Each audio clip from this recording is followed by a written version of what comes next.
Good morning. आज हम senate की महत्ता और उसके कारणों का अध्ययन करेंगे। तो सीनेट की उपयुक्त हमने आलोचनाएं देखी थी। ये तथ्य है कि सीनेट विश्व की श्रेष्ठतम राजनीतिक संस्थाओं में से एक है। प्रोफेसर लास्की ने कहा भी है कि सीनेट अमेरिकन शासन प्रणाली की अद्वितीय सफलताओं में से एक है। इसके अतिरिक्त प्रजातंत्र के अधिकारी विद्वान डॉक्टर लॉर्ड ब्राइस, ब्रिटिश प्रधानमंत्री ग्लैडस्टोन तथा फ्रेंच लेखक रॉकवेल ने भी सीनेट की बड़ी प्रशंसा की है। सीनेट की महत्ता के कारणों का उल्लेख निम्न रूप में किया जा सकता है। सबसे पहला है इसके अंदर संविधान निर्माताओं द्वारा सीनेट को प्रदत्त महत्वपूर्ण स्थान। तो संविधान की भाषा से ये नितांत स्पष्ट है कि संविधान निर्माता स्वयं सीनेट को महत्वपूर्ण स्थान प्रदान करना चाहते थे। संविधान निर्माताओं को इस बात का भय था कि कहीं जनता द्वारा निर्वाचित प्रतिनिधि तथा सभा प्रजातंत्रात्मक उत्तरदायित्वहीनता की स्थिति को न अपना ले या कहीं राष्ट्रपति एक निरंकुश शासक की स्थिति को ग्रहण न कर ले। इस कारण उनके द्वारा सीनेट को प्रतिनिधि सभा की विधायी शक्ति और राष्ट्रपति की कार्यपालिका शक्ति दोनों पर ही नियंत्रण लगाने का अधिकार प्रदान किया गया है। इस कारण स्थिति यह है कि सीनेट और राष्ट्रपति दोनों मिलकर प्रतिनिधि सभा की सहमति के बिना अनेक कार्य कर सकते हैं। तो इसकी जो विशिष्ट स्थिति संविधान निर्माताओं ने इसको प्रदान की थी, इस कारण भी इसका महत्व है। सीनेट की विशेष शक्तियाँ, तो सीनेट की संविधान और परंपराओं के आधार पर सीनेट को कुछ ऐसी शक्तियाँ प्राप्त हैं जो विश्व के किसी भी व्यवस्थापिका के द्वितीय सदन को नहीं मिली हुई, और इन शक्तियों के आधार पर ही सीनेट की महत्ता बहुत अधिक बढ़ गई है। जैसे कानून निर्माण के क्षेत्र में सीनेट प्रतिनिधि सभा के बराबर है, और वह बात न केवल साधारण विधेयकों वरन वित्तीय विधेयकों के संबंध में भी सत्य है। नियुक्तियों की पुष्टि के आधार पर सीनेट आंतरिक प्रशासनिक कार्य को प्रभावित कर सकती है, और संधियों की पुष्टि के आधार पर सीनेट द्वारा वैदेशिक संबंधों के संचालन पर नियंत्रण रखा जा सकता है। सीनेट की इस कार्यपालिका शक्तियों के कारण उसके सम्मान में अत्यधिक वृद्धि हुई है। तो इस प्रकार से सीनेट को कुछ विशिष्ट शक्तियां मिली हुई हैं, जिसके कारण भी वो प्रतिनिधि सभा से उच्चतर हो गई है। मंत्रिमंडलात्मक पद्धति का अभाव है, और मंत्रिमंडलात्मक पद्धति के अभाव के कारण जो लोकप्रिय सदन होता है उसकी जो महत्ता होती है वो वहाँ पर नहीं है। इसलिए प्रतिनिधि सभा और सीनेट के पारस्परिक संबंधों की स्थिति दूसरी हो सकती थी मंत्रिमंडलात्मक संबंधों के कारण। लेकिन मंत्रिमंडलात्मक व्यवस्था होने पर अमेरिकी कार्यपालिका अर्थात राष्ट्रपति और मंत्रिमंडल व्यवस्थापिका के निम्न सदन अर्थात प्रतिनिधि सभा के प्रति उत्तरदायी होता, और केवल इसी तथ्य के कारण प्रतिनिधि सभा सीनेट की तुलना में अधिक महत्व प्राप्त कर लेती। लेकिन अमेरिका में अध्यक्षात्मक शासन व्यवस्था होने के कारण कार्यपालिका और व्यवस्थापिका के प्रति उत्तरदायी नहीं है, और प्रतिनिधि सभा को कार्यपालिका पर नियंत्रण की कोई शक्ति प्राप्त नहीं है। तो मंत्रिमंडलात्मक पद्धति का अभाव है वहाँ पर। यही कारण है कि वहाँ पर प्रतिनिधि सभा जो यदि मंत्रिमंडलात्मक शासन होता तो प्रतिनिधि सभा की जो स्थिति होती वो उसकी वहाँ पर नहीं है। अगला है प्रत्यक्ष निर्वाचन। ब्रिटेन की जो लॉर्ड सभा, भारत की जो राज्यसभा, फ्रांस के सीनेट को प्रथम सदन की तुलना में कम महत्व प्राप्त होने का प्रमुख कारण यह है कि इनका जो निर्वाचन होता है वो मनोनयन द्वारा या फिर अप्रत्यक्ष रूप से होता है। लोकतंत्र की भावना के प्रतिकूल है। मूल अमेरिकी संविधान में सीनेट सदस्यों के भी अप्रत्यक्ष निर्वाचन की व्यवस्था की गई थी, लेकिन 1918 में संविधान में 17वें संशोधन के द्वारा सीनेट सदस्यों के प्रत्यक्ष निर्वाचन की व्यवस्था की गई। सीनेट सदस्यों का प्रत्यक्ष निर्वाचन होने के कारण विश्व के अन्य देशों में जिस तत्व के आधार पर द्वितीय सदन का अपेक्षाकृत कम महत्व होता है, वह बात अमेरिकी राजनीति में नहीं रही, और सीनेट के लोकतंत्री आधार ने उसे प्रजातंत्र का प्रतीक बना दिया है। तो इसका प्रत्यक्ष निर्वाचन भी इसकी महत्ता का कारण है। सीनेट का स्थायित्व और सीनेट सदस्यों का दीर्घकाल।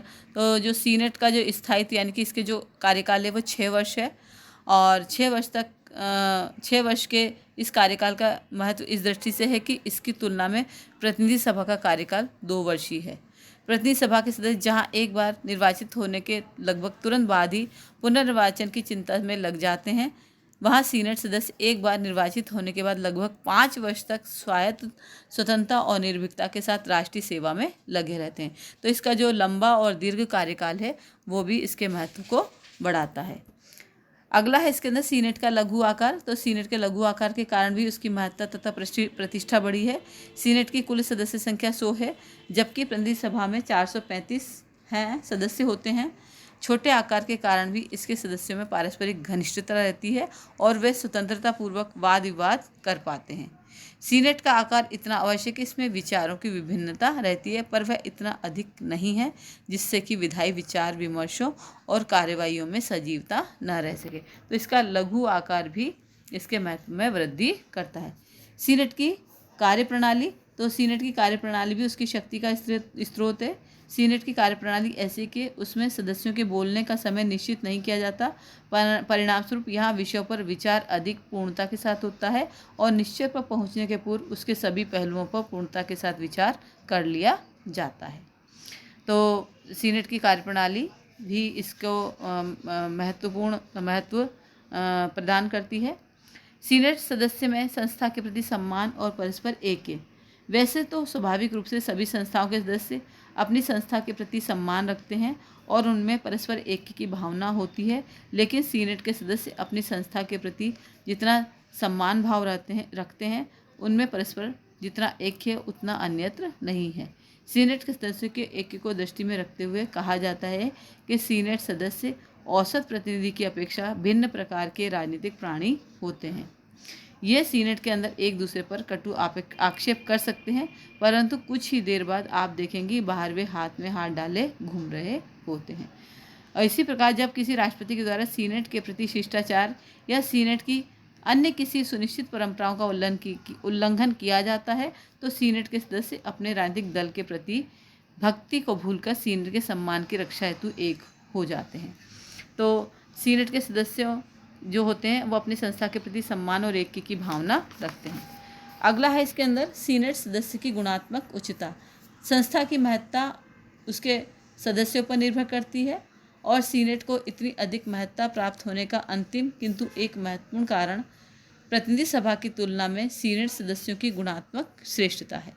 सीनेट कार्यपालिका शक्तियों में राष्ट्रपति की सहभागी है, इस कारण शासन तंत्र में उसका स्थान बड़े महत्व का हो गया है।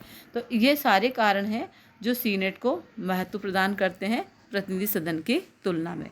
अब हम देखते हैं सीनेट की ब्रिटिश लॉर्ड सभा के साथ तुलना करें हम, तो दोनों में क्या क्या समानताएं हैं, सीनेट और लॉर्ड सभा के अंदर क्या समानता है, तो ये देखें हम। तो सबसे पहले व्यवस्थापन शक्तियों के संदर्भ में, वित्तीय शक्तियों के संदर्भ में, संविधान संशोधन के क्षेत्र में, कार्यपालिका शक्तियों के क्षेत्र में, न्यायिक शक्तियाँ, निर्वाचन और राजनीतिक महत्व।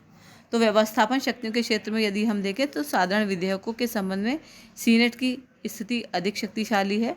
जहाँ तक विधेयकों के प्रस्तुतीकरण का प्रश्न है, दोनों ही की स्थिति एक सी है, क्योंकि दोनों में ही साधारण विधेयक पहले प्रस्तुत किए जा सकते हैं, किंतु सीनेट की स्वीकृति के बिना अमेरिका में कोई विधेयक पारित नहीं हो सकता, जबकि इंग्लैंड की लॉर्ड सभा किसी साधारण विधेयक को केवल 1 वर्ष तक रोक सकती है।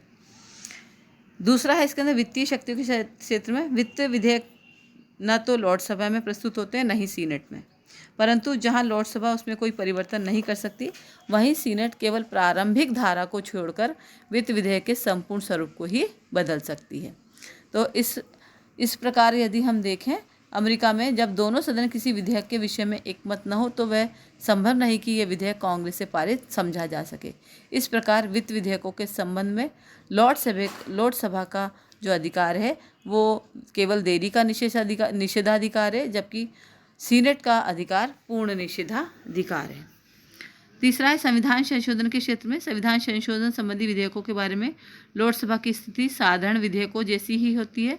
विधेयकों का प्रस्तुतिकरण लॉर्ड सभा व कॉमन सभा दोनों में हो सकता है, पर अंतिम निर्णय कॉमन सभा का होता है। इसके विपरीत अमेरिकी सीनेट की स्थिति लॉर्ड सभा की तुलना में अधिक शक्तिशाली है, क्योंकि संवैधानिक विषयों के संबंध में उसे सब तरह से प्रति सदन के समान अधिकार मिले हुए हैं।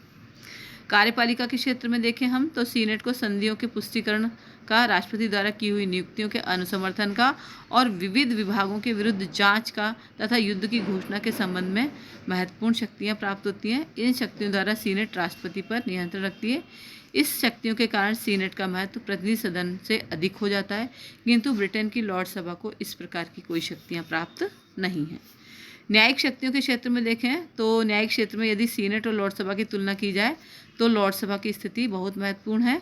लोकसभा ब्रिटेन का सबसे ऊंचा अपीलीय न्यायालय है, जबकि सीनेट को अमेरिका में ऐसा कोई स्तर प्राप्त नहीं है।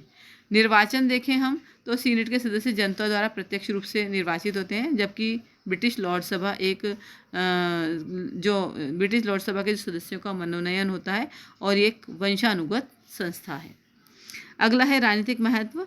इंग्लैंड में लोकसभा की तुलना में लोक सदन की सदस्यता का राजनीतिक महत्व है, जबकि अमेरिका में प्रतिनिधि सभा के तुलना में सीनेट की सदस्यता का राजनीतिक महत्व है। संक्षेप में लोकसभा एक कमजोर सदन है और सीनेट एक शक्तिशाली सदन है।